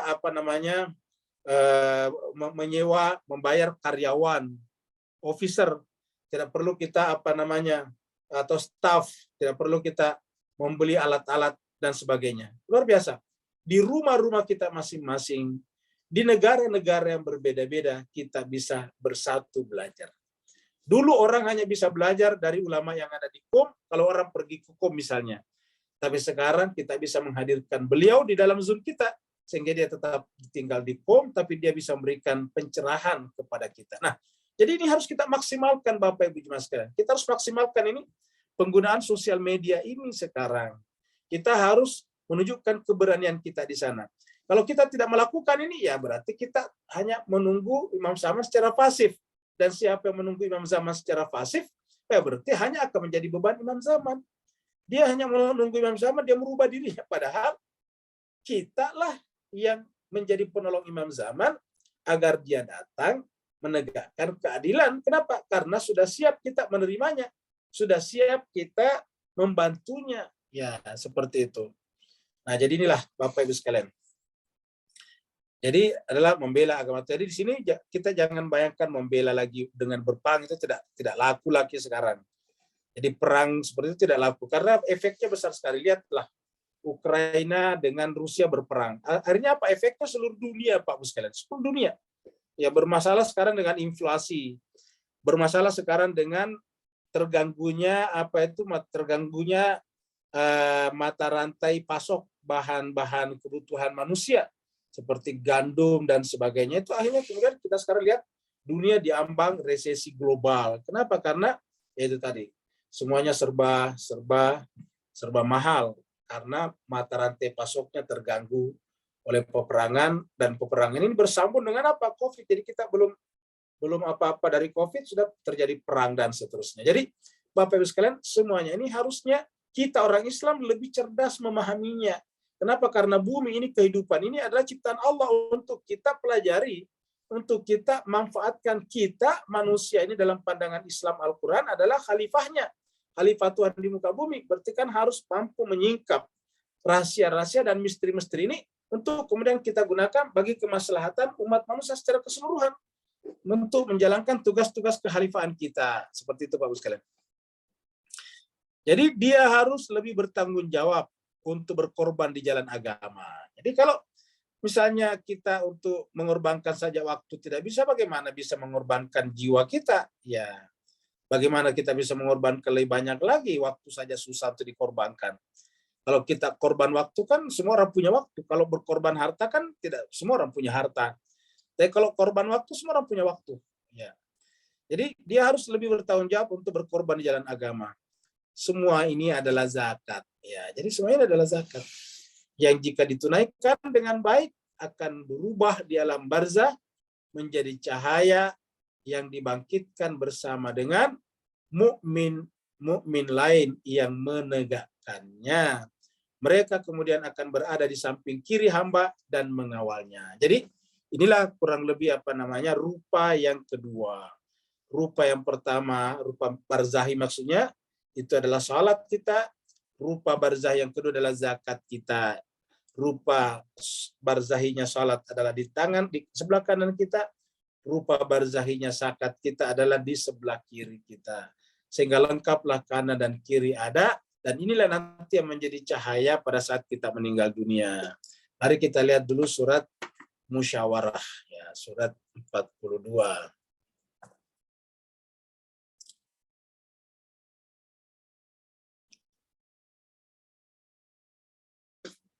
Bukan surat Musyawarah, pokoknya surat Al-Hadid, ya. Ayat 11. 12, ya. Allah berfirman, yauma, pada hari itu. Taral mu'minina, kamu akan menyaksikan orang mukmin laki-laki, wal mu'minat, dan orang mukmin perempuan. Yas'a nuruhum, cahaya mereka memancar terang pada saat dia berjalan di titian sirat.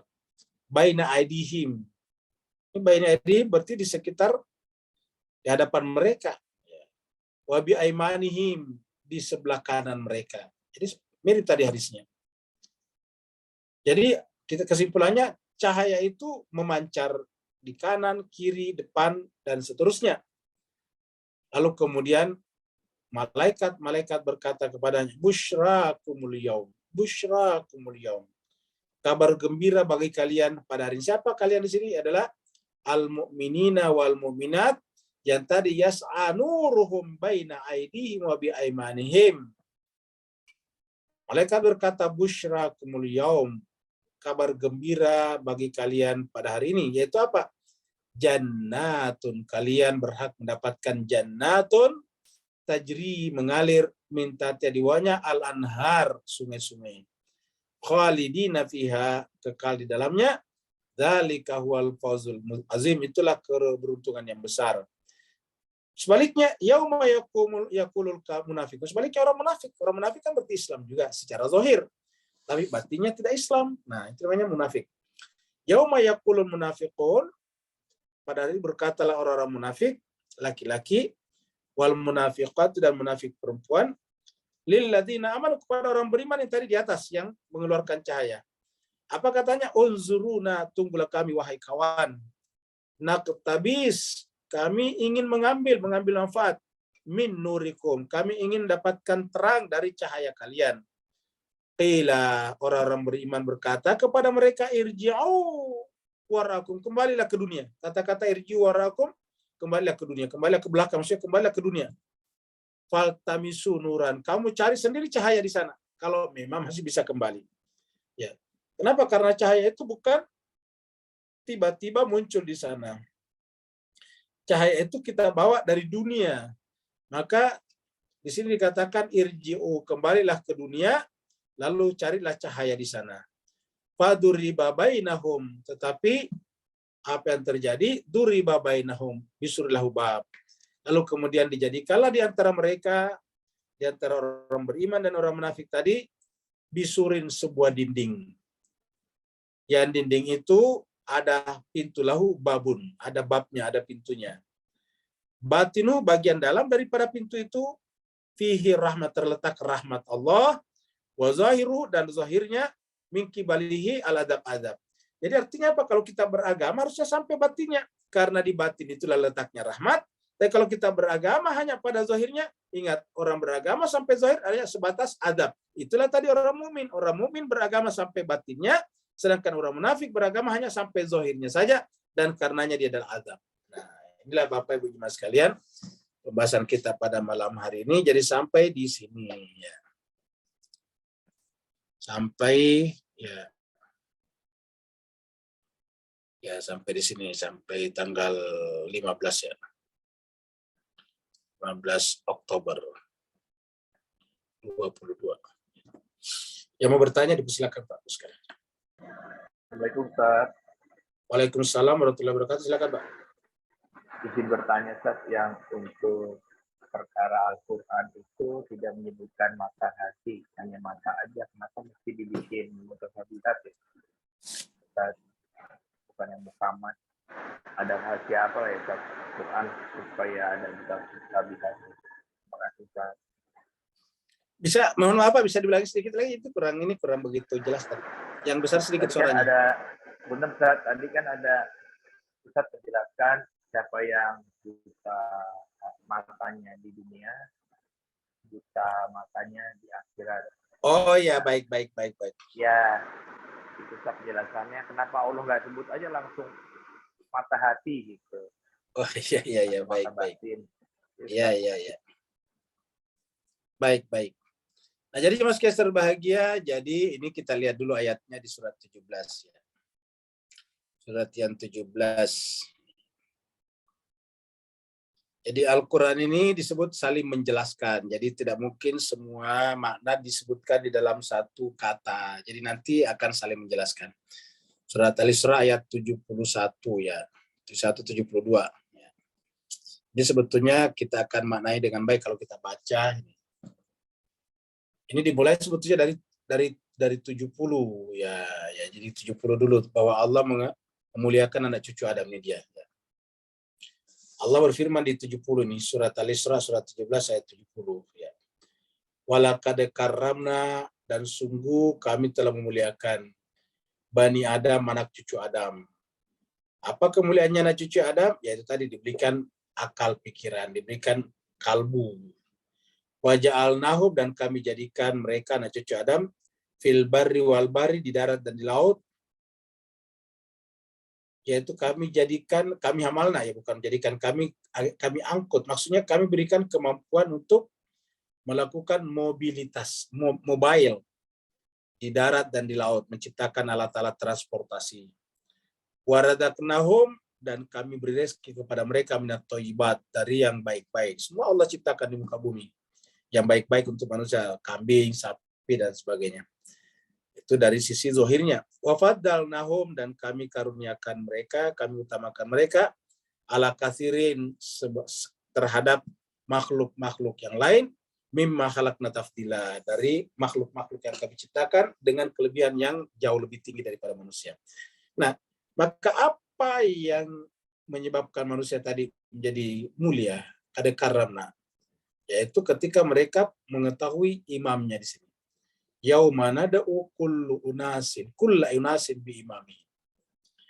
Yaitu pada hari ini, pada hari akhirat nantinya, kata Tuhan, nad'u, kami akan memanggil kullu unasin, setiap kelompok manusia, bi imamihim, dengan imamnya masing-masing. Nah, nanti imam ada dua macam.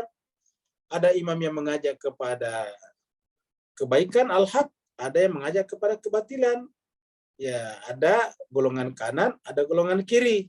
Ada yang disebut dengan Hizbullah, ada Hizbus Syaitan, seperti itu ada. Baru kemudian ayat berikutnya. Ini tadi yang Bapak tanyakan, 72. Wa man kana fi hadhil ama. Dan siapa yang di dunia ini, siapa yang adanya di dunia ini, hadirnya di dunia ini, a'ma, buta. Fahuwa, maka dia fil akhirat, di akhirat a'ma, buta juga. Wa adallu sabila, dan menempuh jalan yang sesat. Jadi di sini muncul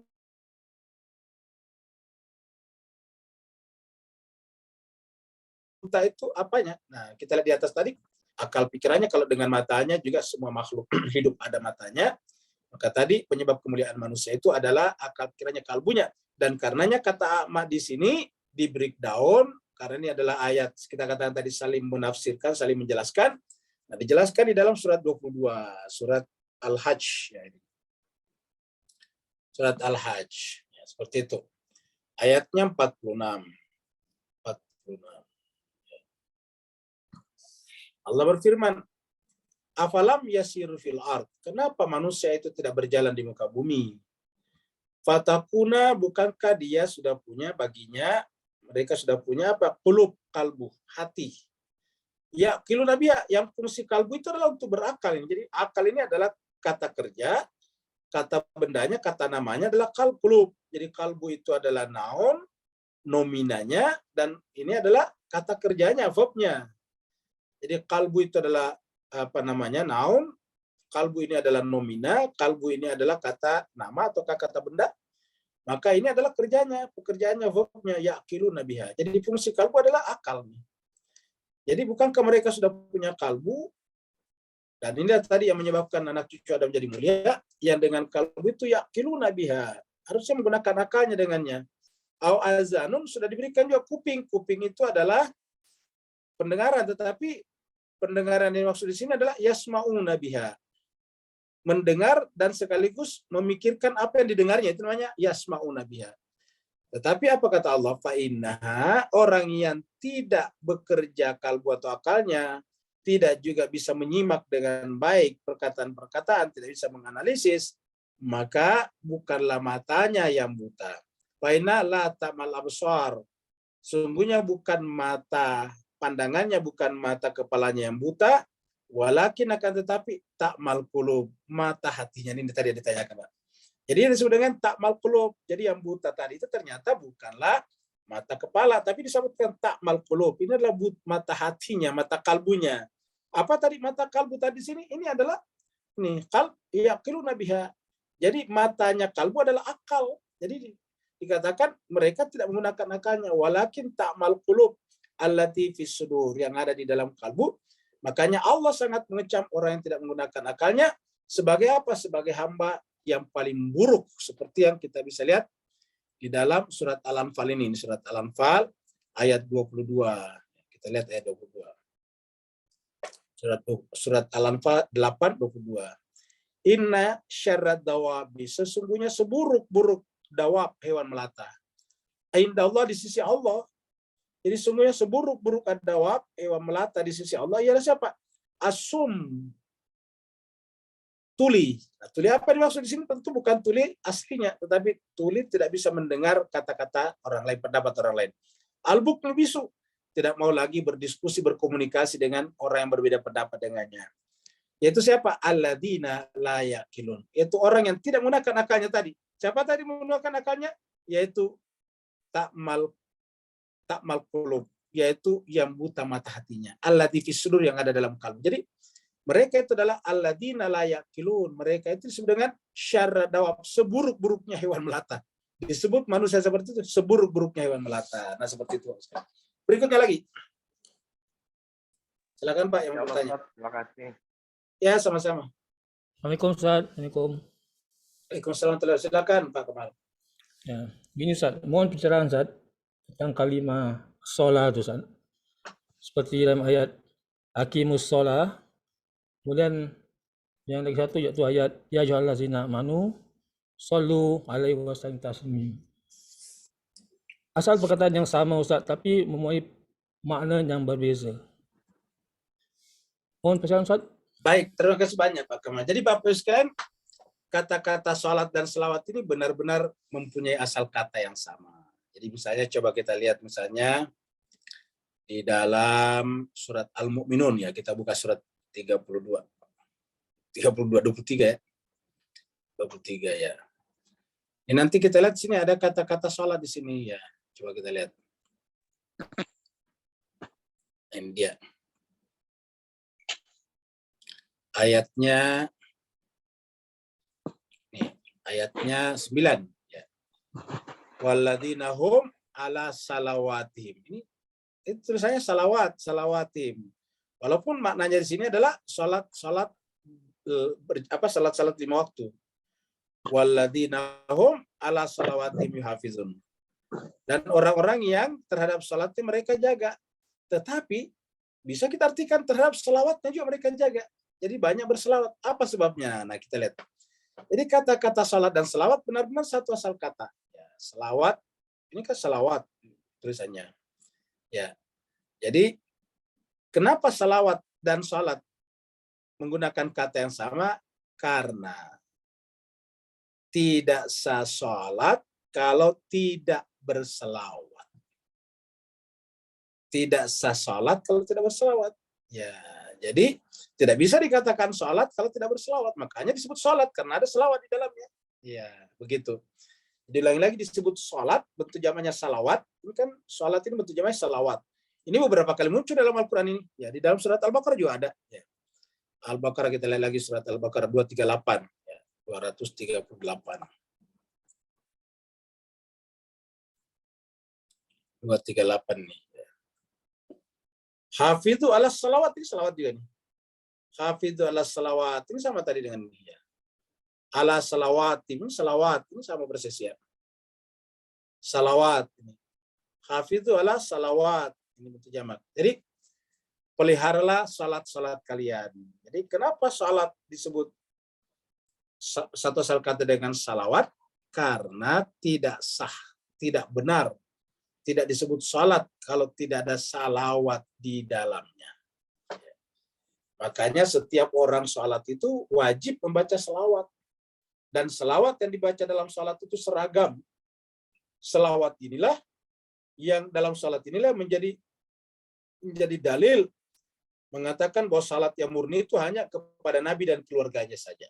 Selain daripada itu adalah tambahan-tambahan yang hanya boleh dilakukan di luar sholat.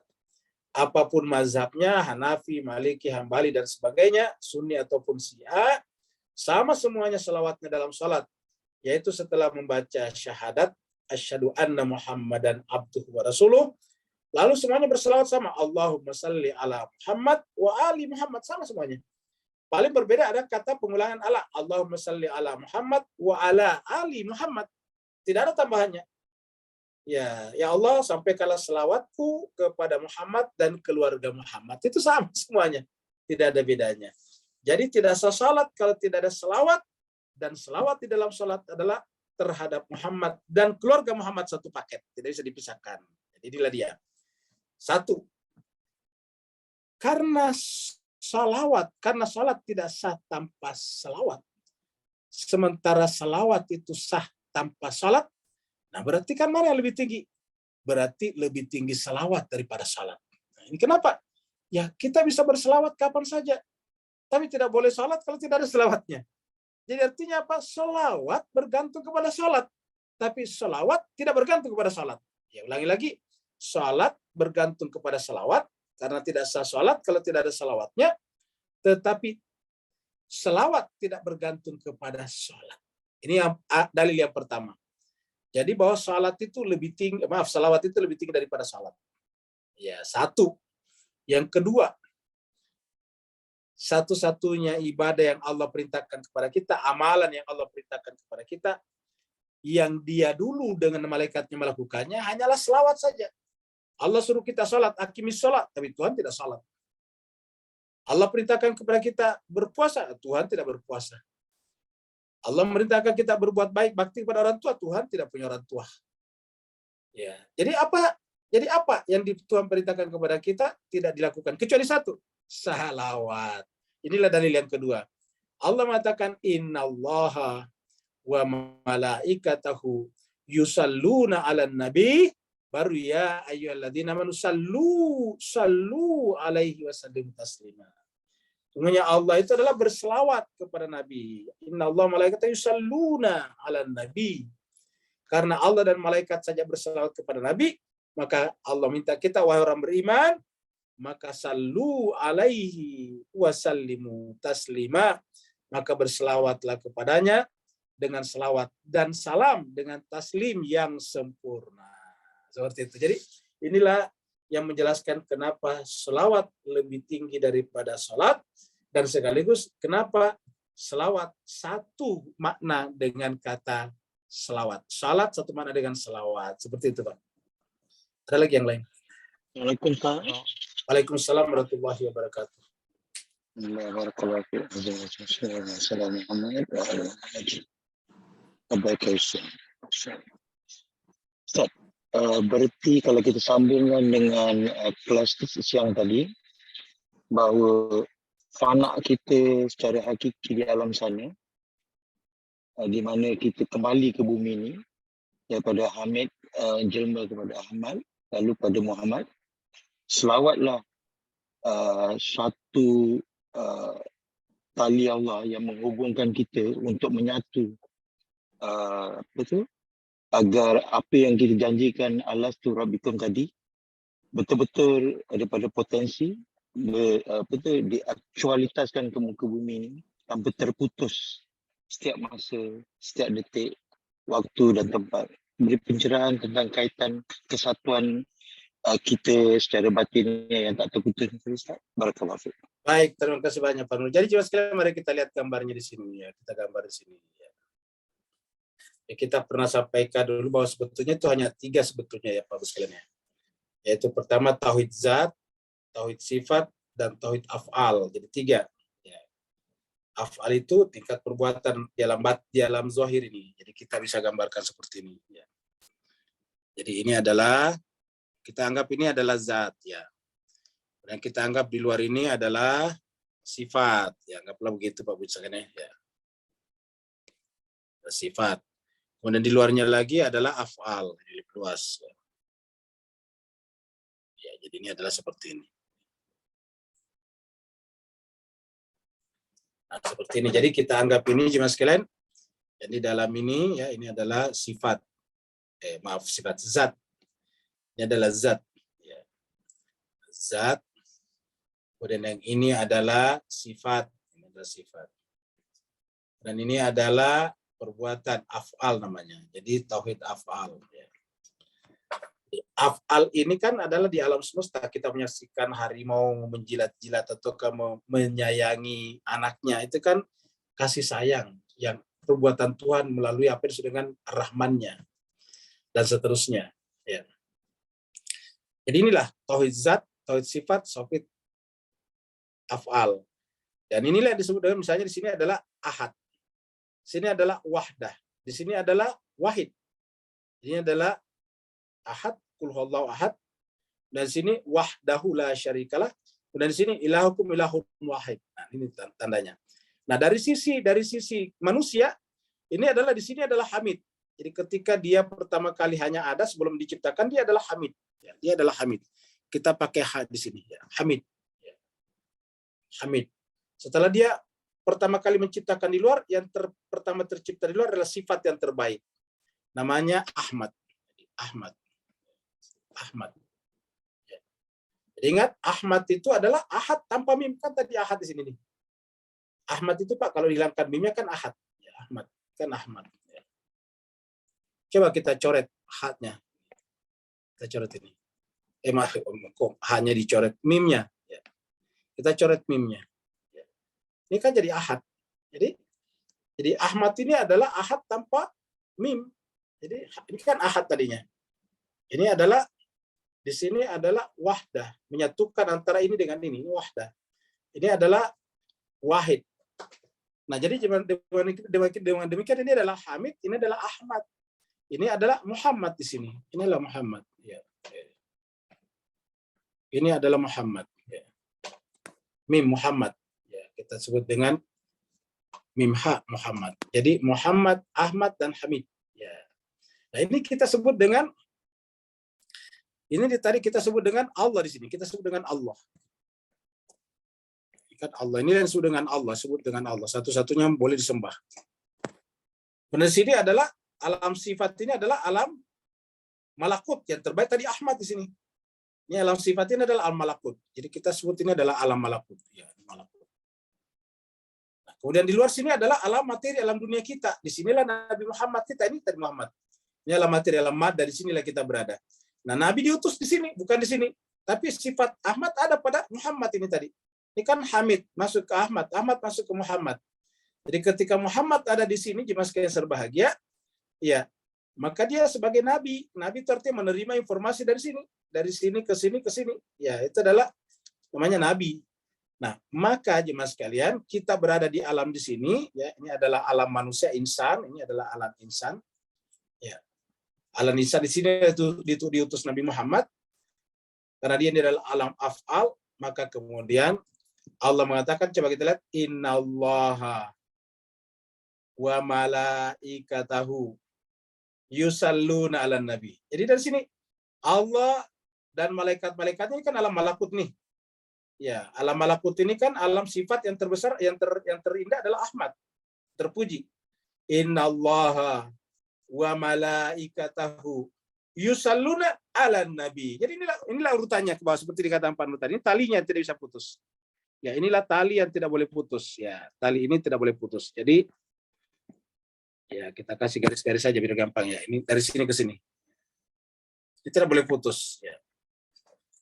Innallaha wa malaikatahu yusalluna 'alan nabi, ada di sini. Ya. Jadi innallaha wa malaikatahu yusalluna, jadi nabi di sini. Nah, sekarang bagaimana kita sampai ke atas? Melalui dia juga. Jadi harus melalui ini. Jadi untuk sampai kepada Allah kita melalui ini. Nah, kita melalui ini Bapak sekalian ya.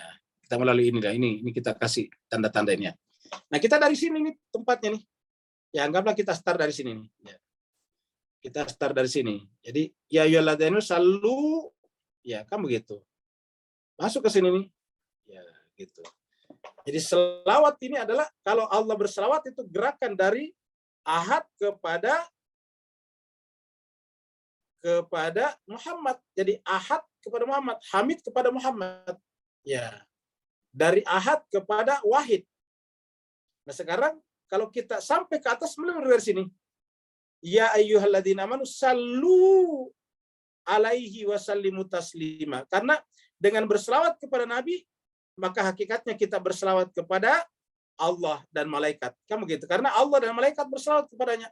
Maka kalau kita berselawat kepada Nabi, hakikatnya garisnya seperti ini ke atas. Jadi inilah gerakan innalillahi wa inna ilaihi rajiun. Innalillahi adalah dari Hamid, Ahmad, Muhammad. Sedangkan gerakan dari sini ke sana adalah gerakan dari alam materi, yaitu dari alam wahid ke wahda ke sampai kepada ahad. Ini adalah gerakan fana. Ini adalah gerakan penciptaan. Ini adalah innalillah penciptaan. Ini adalah fana ke dalam zatnya Allah Subhanahu wa taala. Jadi inilah garis yang tidak pernah bisa terputus. Innallaha wa malaikatahu yusalluna 'alan nabi, baru ya ayyuhalladzina amanu sallu alaihi wasallimu taslima. Seperti itu. Bapak sekalian, karena waktu kita sudah habis, terima kasih banyak atas perhatiannya. Masih ada pertanyaan, Ustaz? Ada, silakan Bu Dokter di ya. Dari Pak Burhan.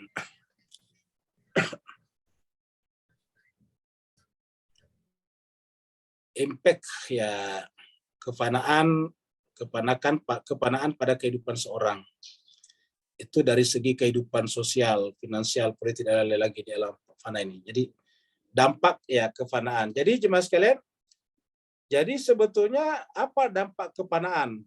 Impact itu dampak kefanaan pada kehidupan seorang dari segi kehidupan sosial, finansial, politik. Jadi jemaah sekalian, kalau kita wajib untuk memiliki kehidupan sosial, finansial, dan sebagainya. Untuk apa? Untuk menjadi rahmat bagi mereka. Supaya mereka itu adalah terikut kepada kita ke atas. Karena manusia itu bukan hanya secara zahir berbentuk seperti burung, namanya flying geese. Flying geese itu adalah seperti apa itu? Seperti bango yang terbang berbentuk V. Tetapi juga manusia. Jadi kan begini Pak sekalian, kalau orang bergerak ya kita. Jadi kalau lihat Bapak sekalian kalau Bapak sekalian lihat burung terbang itu kan berbentuk V. Ya ada di depan satu kayak imam, seperti imam. Nah, kalau kita berada di depan situ secara sosial, kita berada di depan secara sosial, kita berada di depan secara finansial, kita berada di depan secara politik, apa yang terjadi kemudian? Yang terjadi adalah orang lain pada ikut kepada kita. Seperti Nabi misalnya. Nabi pindah ke Yastrib, semua pada pindah pengikutnya, kan begitu mas sekalian. Nabi kembali lagi ke Mekah, Fathul Makkah, semua kembali lagi ke Mekah. Begitu. Nah, jadi kalau kita berada di tengah-tengah masyarakat, harus menjalankan tugas seperti itu. Kita adalah semuanya adalah pewaris-pewaris kenabian. Menjalankan tugas-tugas itu karena Nabi mengatakan bahwa ini adalah jalanku dan jalan siapa saja menjadi pengikutku. Ya, qul hadhihi sabili ad'u ilallah ala basiratin ana wa manittabani. Inilah jalanku, yaitu mengajak manusia kepada Allah dengan pendekatan basirah, masuk akal, rasional, dan kasih sayang. Siapa punya tugas? Anak, tugasku. Wa manittabani, dan siapa saja yang menjadi pengikut-pengikutku. Seperti itu. Kemudian dari Dwi, selamat. Ya, sama-sama. Ini Dwi, selamat bergabung kembali. Dia ini beberapa kali sudah muncul ya, Dwi. Nggak tahu masih di Eropa sana atau sudah di Indonesia? Sudah di Indonesia, Ustaz. Assalamualaikum. Waalaikumsalam. Oh, di Indonesia. Kirain masih di Jepang sana atau di Swedia sana. Oh ya. Ini tak pernah lihat di video atau baca di buku almarhum Kang Jalal. Kalau orang sudah kasyaf bisa melihat apa ini? Tajasumul amal, ya betul. Meski di alam dunia betul sekali. Jadi contoh yang paling sebelum kita lanjut saya bacakan ini. Contohnya ketika ada orang datang kepada Imam Shadiq, Imam Ja'far Shadiq. Mengatakan, kenapa mesti harus berimam, kata dia. Kenapa kita harus mesti mengikuti keluarga Nabi? Atau mereka juga tidak ikut pada keluarga Nabi, mereka juga tuh ramai. Mereka berhaji, berumroh, dan sebagainya. Apa kata Imam Shadiq? Ya karena kamu tidak tahu hakikat mereka. Mereka membenci keluarga Nabi itu seperti apa sih sebetulnya wajahnya. Dia bilang, bagaimana menurut dia? Kalau kamu lihat hakikatnya, pasti kamu akan takut melihatnya. Masa iya? Saya mau lihat, kira-kira gitulah. Ya, akhirnya kemudian Imam Ja'far mengatakan, kalau kamu melihatnya, begini caranya. Di Imam Ja'far mengusap matanya, terus melihatnya, wah dia lihat seperti apa namanya, seperti monyet-monyet yang berkeliaran. Setelah itu baru kemudian Imam Ja'far mengusapkan lagi matanya, kembali lagi seperti semula. Nah, ini adalah contoh bagaimana orang kasyaf melihat apa yang disebut dengan tajassumul amal. Ya, tajassumul amal atau tajassumul amal. Nah, jadi seperti itu. Jadi memang bisa sih sebetulnya. Jadi kalau orang sudah mencapai derajat mukasyafah, derajat memahami hakikat kebenaran, itu pasti akan menyaksikan itu. Jadi orang rakus misalnya penampakan batinnya seperti babi, dan betul sekali. Jadi seperti itu. Jadi dan Tuhan juga dalam Al-Qur'an sudah mengatakan begitu. Ulaika kal an'am, mereka itu seperti hewan-hewan ternak. Bahkan di surat Al-Anfal tadi dikatakan inna syarrad dawab, mereka adalah seburuk-buruk hewan melata. Nah, itu bukan hanya kata-kata, tapi memang punya wujud-wujud barzakhi atau tajassumul amal sebetulnya. Kalau kita memang batin kita sudah sampai ke sana juga, berarti sudah mukasyafah seperti itu. Baik Bapak Ibu sekalian, terima kasih banyak atas perhatiannya. Mohon maaf atas segala kekurangan. Wassalamualaikum warahmatullahi taala wabarakatuh. Waalaikumsalam warahmatullahi